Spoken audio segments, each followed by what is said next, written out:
Welcome to Inside Politics. I'm Chris Farquhar with the Calgary Herald, joined by Don Braid, columnist. We are here with a special edition of the top 10 political stories in Alberta of 2015. Don, when we ended 2014, we thought we'd gone through one of the most bizarre years ever. Alison Redford had been deposed as the premier. Jim Prentice had taken over, had won a by-election, had the Wildrose on its heels when Danielle Smith and most of our own MLAs decided to cross the floor. I mean, we thought that was a crazy year, and 2015 managed to top it. It was, by any measure, probably the most bizarre, change-laden year in the history of Alberta politics. It was totally unexpected, even by New Democrats. I mean, some of these people never even contemplated running for politics shortly before the election, and here we are. Well, let's start with story number 10, which is politicians in trouble. And we saw it in May of 2015 in the middle of election campaign when at that time the Justice Minister, Jonathan Dennis, suddenly announced that he was stepping down as the Justice Minister because of a legal dispute that he was having with his estranged wife. The issue itself blew up right actually on election day, and that was bizarre enough. But then after the election, we saw the NDP MLA, Deb Drever, have to deal with her own social media gaffes. And she was expelled from the NDP caucus for it. What do you make of this bizarre sort of conundrum? The thing that happened with Jonathan Dennis and his spouse was the kind of thing that will occasionally happen in a campaign that seems fated to have the worst possible luck and the worst possible, everything just collapses around you. The story about Jonathan Dennis's latest legal confrontation with his wife was in the paper the day of the election. Right. But it dominated the discussion in Calgary for the last 4 or 5 days of the campaign. You know, I'm glad that, that it's finished in court, and, we wish them the best. But the allegations are more than just marital breakdown, though. So any chance that Prentice had to recover in Calgary was lost to that dispute. And Deb Drever herself dominated the headlines for the days immediately after the election. So Deb Drever and Jonathan Dennis are our number 10. Don, our number 9 political story of the year here in Alberta was a crazy month in June, immediately after the election, when the NDP got into the legislature and we saw a whirlwind of change. We saw the Ralph Klein flat tax was eliminated. We saw the NDP raise move to raise the minimum wage. They raised corporate taxes, and they put an end to corporate donations in the political realm. It was a classic sign that the NDP was actually going to do what it thinks it was elected to do. Right. The NDP got elected for 2 reasons. One of them was that people were really fed up with the Tories. The other was that people really liked Rachel Notley. A lot of people really did like Rachel Notley, but they had this platform, they had this program, and they think, and their view ever since has been that they were elected to enact every single part of that platform, including the tax increases in hard times, sort of leave to run big deficits in order to build and borrow and so forth. That's what that was all about. I think that was the moment when people realized, yeah, these people are really serious. We really have actually elected New Democrats. Well, and Finance Minister Joe Ceci capped off the year with a $6.1 billion deficit in the October budget, but really the table was set in June, and that's why the June activism is our 9th story of the year in the world of Alberta politics. Our number 8 story of the year in the world of Alberta politics in 2015 was the government's royalty review. This was a massive undertaking by any government when you're trying to review sort of the underpinnings of Alberta's sort of energy economy. The NDP had promised to do this during the election, and then in the summer they put together a panel to look at royalty rates, but then they came back in the midst of layoffs and in the midst of what can only be described as possibly the worst oil patch slump since the mid-1980s. They came back and said they wouldn't actually increase or change royalty rates for the year of 2016, giving the energy industry sort of a year of reprieve. But I get the sense with this royalty review actually about to come out in January that everyone is still watching this file. I think you meant they won't start it until the beginning of 2017. Correct. With increases. It has been, I think probably in the end what we're going to see is a lot of tinkering with the regime in order to probably help producers of some different kinds of products that are actually disadvantaged by the current regime. You're going to see a lot of technical stuff and no increases in 2016. But it's been enormously controversial because the opposition insists with some credibility that it just wasn't the time to do this. On the other hand, their view was if we say we're going to do it, we better do it right now and get it out of the way. And then hopefully it won't be a factor anymore, because knowing that they'd said they were going to do it, why wait for 2 or 3 years? And one of the changes that we saw from the Stelmach review is that the industry is firmly inside the tent. And I don't think they're expecting any surprises, and maybe that's as surprising as anything else we saw as it comes to the royalty reviews. Our number 7 story of the year in Alberta politics took place in November, and it was probably the biggest misstep from the new government of Rachel Notley, and that was a rural rebellion against Bill 6. This was a piece of legislation designed to protect farm workers and ranch workers, but in the end it became a battle about the family farm, at least in the minds of many people. Don, what went so horribly wrong here? Well, they got it wrong at the beginning by telling people, including the folks on the farms, that they were going to make children enroll in workers' compensation, occupational safety. If somebody came on your farm to volunteer to work, they were going to have to get WCB for those people for the time of their volunteering. That's what they intended at the beginning. That's what they said. They insisted afterwards that's not what they meant. Right. But there's so much evidence because the government said it, WCB said it, and officials said it. So that threw things way off the rails into the most emotional rural rebellion. We've seen a few. We've seen them over power lines. We've seen them over property rights. Rural Alberta went nuts in the 1970s when the seatbelt law was debated. But there's never been anything like this one. This was heated to the point where the Premier's life was threatened. And it's probably a good thing they got it passed and canned in December. Well, we saw several rallies at the legislature with more than 1,000 people, and I think nothing indicated the state of the anger with the rural rebellion than that. The rural rebellion is our number 7 story of the year in the world of Alberta politics. Our number 6 story of the year of Alberta politics was the government's move to tax carbon. The Notley government fulfilled its pledge to take action on reducing greenhouse gas emissions, something that the previous Tory government had basically not done anything about since 2008.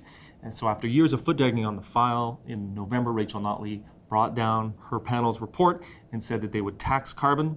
Albertans would pay more at the pumps for it. They'd pay more on their home heating bills. It might cost the average family up to $500 more a year come 2017 and 2018. As well, they capped oil sands emissions, and they decided to phase out coal-fired power plants early. This was a huge policy. This is, to my mind, the biggest policy change we've seen in Alberta in many, many years. Previous Tory governments have reviewed royalties. They've raised taxes, even the Stelmach government put in a bit of a price on carbon, but there's never been such an overall shift in government from a sort of producers economy to an environmentalist economy. The government will say there's lots of collaboration in the middle, and I'm sure there is, but it was still a massive policy shift that to anyone who still remained in doubt about the NDP's intentions and thought maybe they weren't going to do what they said, there was proof that's not the way it is. The number 5 story was the untimely death of Ammy in late November. Mr. Buller, a 35-year-old MLA from Calgary Greenaway, was driving up to the legislature in the middle of a snowstorm on Highway 2.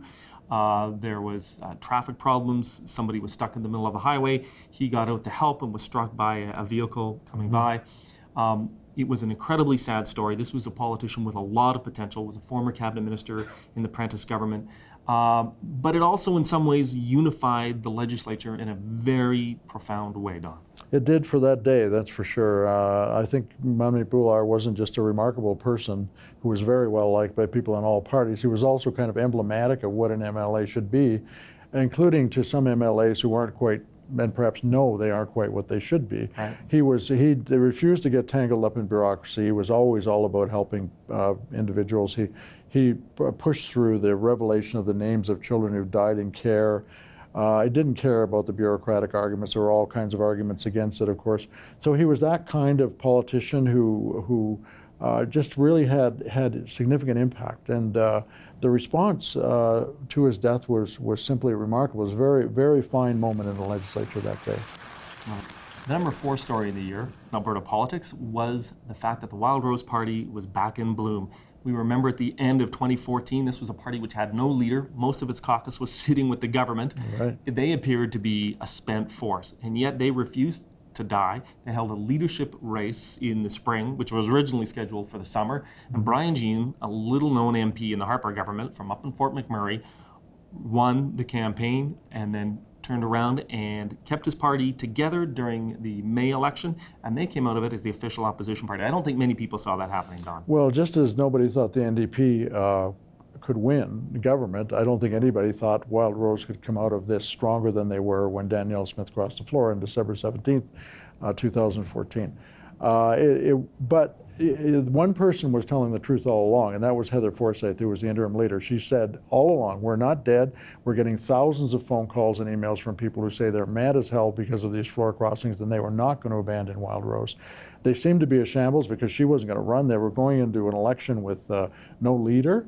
And then along comes Brian Jean. They do this quick leadership thing. He comes across okay during the campaign, and bingo, they win 21 seats, whereas before they'd only had 17, a maximum of 17. And they're a much more unified party now, much more clearly focused on economic matters. So that was quite the thing. And most remarkably is every single floor crosser from last November and December of 2014 either didn't run again or lost their seat. This became the equivalent of sort of political flesh-eating disease. Everybody who was involved in the floor crossing, including Jim Prentice, ended up paying for it with their jobs. That's right. Our number 3 story in the year of Alberta politics in 2015 was this tale of Jim Prentice and what happened to what appeared to be a popular PC premier. Heading into 2015, he just masterminded a mass forecasting of Wildrose MLAs. His party was raising a lot more money than any of the opposition parties. They just won by-elections back in the fall. It looked like everything was going well for Jim Prentice heading into 2015, and then he introduced a very unpopular budget with an array of gasoline and other tax hikes. Followed that up by telling Albertans to look in the mirror for the financial problems that they were responsible for, in his estimation. Called an early election 1 year earlier than the fixed election dates would have it. Badly bungled the debate, I think most people would say, and ended up not only losing the government, but also quit his seat on election night and left the PCs rudderless. What a tale. Two fundamental mistakes. The floor crossings, when he thought it eliminated any right-wing opposition so he could do whatever he wanted, and calling the election a year earlier than the date that was mandated by law in 2016. Both those things made people extremely angry. And you know, I think he mistook his selection in the polls for big popularity for him and revival of the government. In fact, people were just giving this government, I think, one last chance. They've been giving them last chances for the previous 3 or 4 years. And finally came a moment where they said, okay, this guy looks pretty good. Let's give it one last throw. And as soon as he went against and looked like he was just going to sort of push the province around and do what he wanted and he thought was best, that was it. He was doomed. I think the behind-the-scenes manipulation, so to speak, with the Wildrose reminded everybody why they were distrustful of the Conservative government, and they took it out on Jim Prentice when it came to Election Day, May 5th. That's it. Don, we're down to the top 2 stories of the year in Alberta politics, and the number 2 story is actually a federal story but has profound implications for the province, and that is the defeat of Stephen Harper's federal Conservative government. Mr. Harper had been in power since 2006. He was the first Calgarian to be Prime Minister since Joe Clark. And he was also in power all the way up until he called this election, seemed to be firmly in control when the writ was dropped in August. But by October, we saw Justin Trudeau was the Prime Minister, and we saw 2 MPs, Liberal MPs, in Calgary. That's the first time that had happened since 1968. Don, what happened? Well, what happened to Stephen Harper is what happened to Jim Prentice. There was an upsurge of interest from young voters, feeling among a certain demographic of young, well-educated, job-challenged young voters that the government didn't represent them, couldn't recognize anything they said. And Stephen Harper didn't pay any more attention to what happened than Jim Prentice paid to what happened in Calgary in 2010 when Naheed Nenshi was elected, because I'm convinced that was the beginning of it, the first visible sign of what happened. Harper ran a campaign that was curiously constrained and sort of fear-ridden campaign, almost like an echo of this Trumpism thing that's going on in the States, an early echo since it hadn't happened yet. But a bad campaign run in the wrong circumstances, and out he goes. Well, and not only out he goes, but now we have a Liberal cabinet minister from the city of Edmonton and a Liberal cabinet minister in Kent-Hare from the city of Calgary. I don't think anyone was predicting that. No, sir. All right. Well, the defeat of Stephen Harper and his government is our number 2 story of the year in Alberta politics. Don, we finally got into the number 1 item on the list of the top story in the world of Alberta politics in 2015, and that was the election of Rachel Notley and the defeat of the PC dynasty. The PC dynasty had been in place since 1971, and we'd seen Peter Lougheed hand over the government successfully to Don Getty, who also gave it over to Ralph Klein, Ed Stelmach, Alison Redford. But it seemed like the last 12 months, even under Jim Prentice, that this Tory government was almost doomed to defeat. But I don't think anybody thought it was going to be Rachel Notley to take it out and the NDP would form a majority government. No, there was, you couldn't have found a conservative, you couldn't have found a journalist or an academic in the province who, in April of 2015, really believed the NDP could win the election. Rachel Notley herself couldn't believe it until she took a phone call in Lethbridge one day that said, telling her that the pollsters were telling them that they were going to win, and she had to figure out what the heck to do about that because they had a lot of preparation to do. It was one of those events, political events, that's kind of heartening in a way, whatever you think about the result, because it shows that money isn't always everything. It shows that power isn't always everything. It shows that people have got the ability to overturn a government they're no longer happy with. All of the old shibboleths, like your ground game matters, money matters. Well, it seemed like there was a pivotal event, though, in the election campaign, and that was in the middle of the debate when Jim Prentice was admonishing Rachel Notley for her plan to raise corporate taxes, and she was defending herself, and he said, well, I know math is difficult. That seemed to be the turning point because she was dominating the debate, and I think she won the debate in almost everyone's estimation, but it seemed like the power transferred from him to her and the NDP, and they were unstoppable from that moment on. At that moment. So that's our top 10 stories of the year. And the number one political story was the election of Rachel Notley and the NDP taking power here in Alberta. Thanks for joining us today.